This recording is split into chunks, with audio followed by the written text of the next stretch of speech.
Écoutez Isabelle Maréchal, c'est tendre l'oreille à de l'information juste, livrée avec une ouverture authentique. Isabelle Maréchal.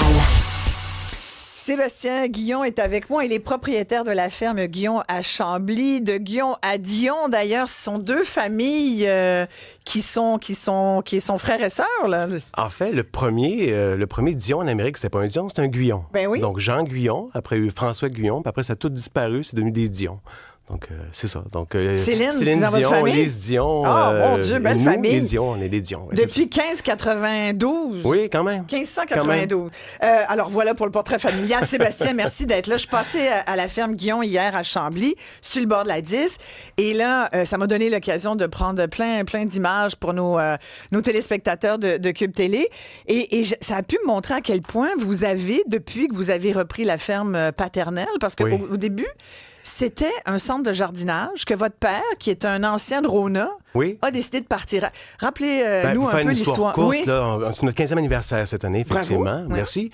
Et c'est mon père qui, en fait, ce qui s'est passé, mon père était président de Rona pendant plusieurs années. Et son rêve, c'était de partir un centre jardin. Et tout juste avant qu'il parte le centre jardin, on parle de 1991-92, il y a des microbrasseries qui sont venues le voir parce qu'il y avait une fusion entre Molson et O'Keeffe.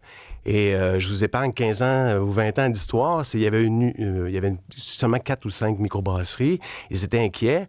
Et Unibrou, c'était ça. C'était l'union des microbrasseries. Avec Robert Charlebois. Avec Robert Charlebois, exactement, oui. ce qui s'est passé. Et on a eu, en 2004, on a eu une offre de Slimane qu'on a vendue. Et mon père m'a dit, Sébastien, moi, mon rêve, c'était pas de partir une brasserie. Je trouve ça dommage, parce qu'une brasserie, c'est vraiment extraordinaire. Mais mon rêve, c'était de partir un centre jardin. Alors, parfait. On part un centre jardin, on y va. Et nous, mes parents, on ces terres-là depuis 40 ans. Et ils avaient créé, à l'époque, une compagnie qui s'appelle toujours Ferme Guyon, en l'honneur du premier Dion. En Amérique, c'est comme je vous disais tantôt, c'est pas un Dion, c'est un Guyon. Et on a parti sous le nom de Ferme Guyon. Et ce qui s'est passé, on ne peut pas utiliser le nom de Centre Jardin Dion, parce que déjà, un Centre Jardin Dion à Sainte-Thérèse. Et là, le commerce est prêt, les serres sont prêtes, il faut ouvrir. On dit, on n'a pas le choix, on va ouvrir sous le nom de Ferme Guyon. Et il s'est passé quelque chose d'extraordinaire, c'est que les gens rentraient dans le magasin et ils disaient, c'est beau, vous êtes une centre jardin, c'est extraordinaire vos plantes, mais... Et où la ferme? Ben, où la ferme, c'est ça, sont vos animaux, vos vaches, vos poules. Et là, on s'est reviré de bord très rapidement, et c'était pas dans le plan d'affaires du tout, on a commencé à vendre des poules. J'étais pas très bon vendeur de poules à l'époque, là. Je suis un peu mieux aujourd'hui, mais on s'est aperçu rapidement que les enfants étaient fascinés par le fait qu'une poule blanche fasse un œuf blanc, puis qu'une poule brune fasse un œuf brun. Puis je dis, il faut donner des cours, ça n'a pas de bon sens. Et vous êtes devenu une ferme éducative. On est devenu une ferme éducative. Et vous avez une papillonnerie. On a plusieurs, oui. On a une papillonnerie. Maintenant, on a un centre jardin. On a tout le volet de produits du terroir. On a environ 5-6 000 produits du terroir. Donc, on encourage beaucoup les produits locaux qu'on parle, évidemment, c'est ainsi. Nous, ça fait 15 ans qu'on est local. C'est pas depuis... Fait que vous regardez ça, vous dire, il était temps que le monde allume. En fait, la vérité, c'est que la pandémie nous a donné un coup extraordinaire pour ce qui est local.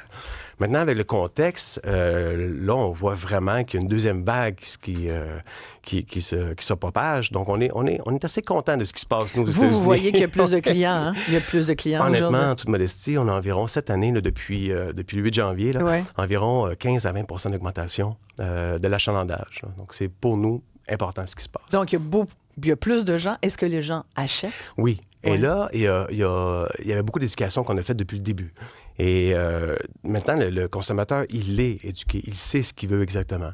Et il veut surtout des choses nouvelles. Alors, c'est pour ça qu'à tous les années, à toutes les saisons, on se force, en guillemets, pour trouver des nouveautés, trouver des choses qui surprennent les gens. C'est ça qu'on fait. Et c'est pour ça que je vous ai amené quelques surprises aujourd'hui. Mais oui, allez-y. D'abord, il nous a apporté des papillons. Oui, bien, en fait, elle nous a apporté des papillons belles dames. On a une vingtaine. Donc, cette année, juste avant la pandémie, on faisait, au mois de septembre, l'envolée des papillons monarques. On avait, sans mentir, environ 7 000 à 8 000 personnes qui venaient nous voir durant ce week-end-là. C'était le deuxième week-end de septembre. Ouais. Et là, on s'est dit, il faudrait revenir à ça. Les gens nous demandent, quand est-ce que vous allez refaire l'envolée?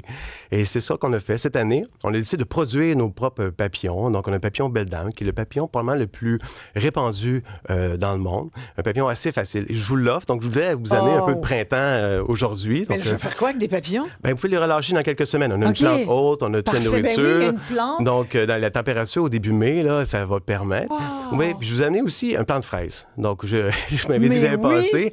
Donc, nous, à la ferme, on cultive beaucoup. On cultive des salades, on cultive des fraises, évidemment, toute l'horticulture, les fleurs annuelles, les fines herbes.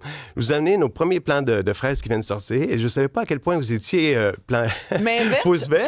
J'adore. Parfait, mais je ne sais pas si vous étiez aussi patiente. Je vous ai amené moi, la confiture. je suis née à la campagne, Sébastien. Moi, je me mets les deux mains dans la terre, Alors, je vous ai voyons. amené la confiture en attendant la confiture de fraises, Guillaume, de notre dernière récolte qui a... Et des fleurs magnifiques, des fleurs du En fait, Québec. oui, ils ont été cueillis ce matin.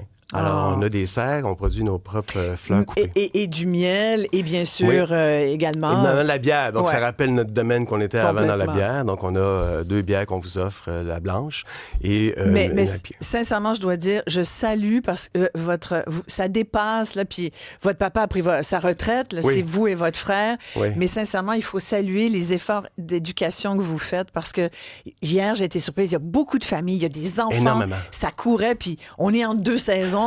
Mais je trouve que c'est important d'éduquer les jeunes. Oui, bien, vous avez le nombre de questions qu'on a, puis on se fait un plaisir de répondre à ces questions-là.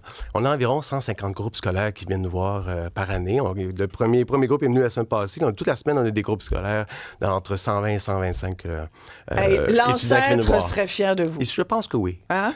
Merci beaucoup Merci d'être venu nous Merci voir. Énormément. Sébastien Guillon, propriétaire de la ferme Guillon à Chambly. Passez, vous ne pouvez pas les manquer sur le bord de l'autoroute 10. Merci à toute l'équipe. Ça a été fabuleux de vous parler. Et on se retrouve demain à notre habitude. Vous savez l'heure, 9h.